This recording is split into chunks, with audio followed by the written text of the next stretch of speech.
Hello, and welcome to this segment of Loving Life. I'm Charlie Silva, board-certified hypnotist and certified professional life coach. I've helped many people take back control of their life and achieve their goals by asking the following question. Loving life, are you loving yours? If so, wonderful. If not, why not? If there's something that is stopping you from loving your life, what is it? And let's find ways to overcome it. If you missed any previous segments of Loving Life, you can watch them online at the MTN18 website, mtn18.com. I recently read a series of articles regarding self-hypnosis written by Dr. Robert Anthony. Dr. Anthony has spent the last 30 years unraveling the mysteries of success and how the mind holds the ultimate key to peak personal performance in all areas. In addition to being a personal performance trainer, he's a licensed psychotherapist and hypnotist and is a best-selling author. The articles can be found at www.therobertanthonysecret.com.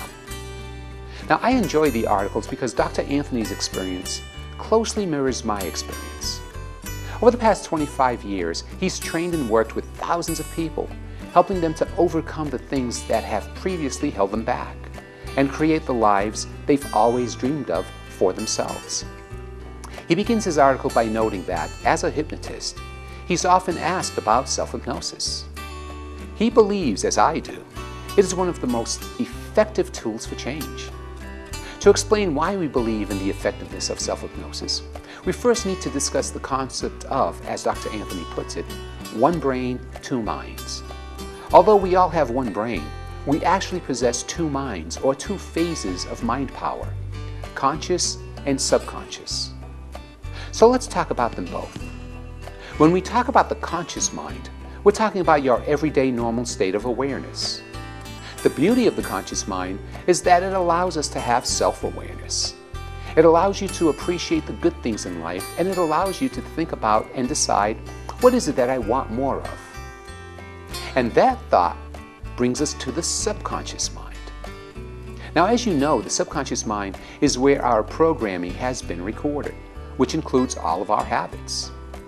Your subconscious mind is where the wisdom, insight, intuition, memories, learning, happy experiences, as well as unpleasant experiences are stored. Most importantly, it's our connection with higher intelligence. From the moment we are consciously awake and get up, to the moment we go to bed and fall asleep, both our minds are operating, but we are controlled by our subconscious programming. So now that you understand about the conscious and the subconscious minds, let's look at the critical factor or filter that exists between the two minds and how you can bypass that filter to finally take back control of your life and achieve your goals. Between your conscious and subconscious mind, there's a division called the critical factor. The critical factor is like a filter because it takes what the conscious mind is thinking and then seeks approval from the subconscious mind to pass the information along to change the programming. Now, sometimes it allows it to be delivered, and sometimes it doesn't. Psychological studies have shown that we develop this critical factor at about age 7. By using the current technology to examine brain activity, researchers have shown that prenatal and neonatal brains operate predominantly in the delta and theta frequencies through the first 7 years of our lives. As it happens, these frequencies of brain are also referred to as the hypnotic state. While in this hypnotic state, children do not have to be actively coached into specific beliefs. They develop a core belief system simply by observing and interacting with parents and siblings, peers, teachers, religious leaders, television, and so many other sources. Up until about age 7, we are learning things very quickly. If you observe children, you can see how quickly they're able to pick up new information. This is because the critical factor is not developed. Now, as we age, it becomes more important to exercise caution to know the difference between right and wrong. Hence, the critical factor becomes more discerning and developed. Now that you understand about the critical factor, you see how important it is to be able to cross this filter to finally release yourself from the challenges you may be experiencing because of your subconscious programming, the programming that has been in place since about the age of 7. Now let me give you an example of programming. After the critical factor has been developed, it creates a set of challenges. Let's say you're a smoker and you say, I want to quit smoking. Now that's your conscious mind speaking. The critical factor will turn to the subconscious and ask if that thought can enter. Now remember, the subconscious is in charge of our programming and habits such as smoking. Now, as consciously intelligent as it would be to stop smoking, the subconscious always operates on the programming it contains. And remember, the programming directs your beliefs. If you replace the subconscious beliefs, nothing will stand in the way of becoming a non-smoker or changing any other habit or changing any other aspect of your life. The roadblocks will be gone. So another name Dr. Anthony uses for the critical factor is the gatekeeper. The gatekeeper, as the name implies, is a gatekeeper between what happens in the outside conscious world and what you allow inside to your subconscious. Whatever gets through the gatekeeper becomes part of your new subconscious programming. So it's important to understand that if you're having difficulties making changes, you are not weak-willed, nor does it mean you cannot change. Your inability to make the necessary changes is purely because you're using the wrong part of your mind to try and make the change. You're putting your attention in the wrong place, that is, your conscious mind. You have to change the subconscious programming. Otherwise, you'll keep getting the same results no matter how hard you try to change.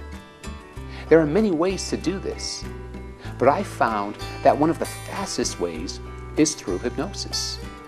What hypnosis does is bypass the critical factor or the gatekeeper, allowing you to rewrite the programming in your subconscious so that it ends up giving you everything you want out of life without any effort or struggle. The main purpose of using self-hypnosis is purely to open a door to your subconscious and say, this is what I want. This is the new plan. This is what I want to achieve. When you use self-hypnosis, you open a window of opportunity to talk directly to your subconscious mind without interference. As you know, our subconscious programming decides how our life is going to go.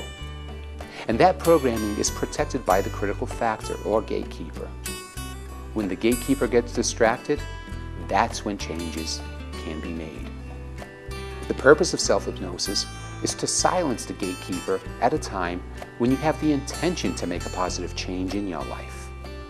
Hypnosis focuses exclusively on creating a window of opportunity, opening a window inside the mind in which the silenced gatekeeper does not interfere. And at that time, you can begin making the changes you desire on your subconscious programming. When you experience and learn the practice of guided hypnosis or self-hypnosis, you learn to do it when and wherever you desire to. At that point, you'll have true power because your intention will be coupled with the window opening up inside your mind, which will allow that intention to go straight through to the subconscious, rewrite the programming, and you get your heart's desire. So if you're ready to bypass your critical factor and change your inner programming, I know you'll benefit from the wonderful tool of hypnosis.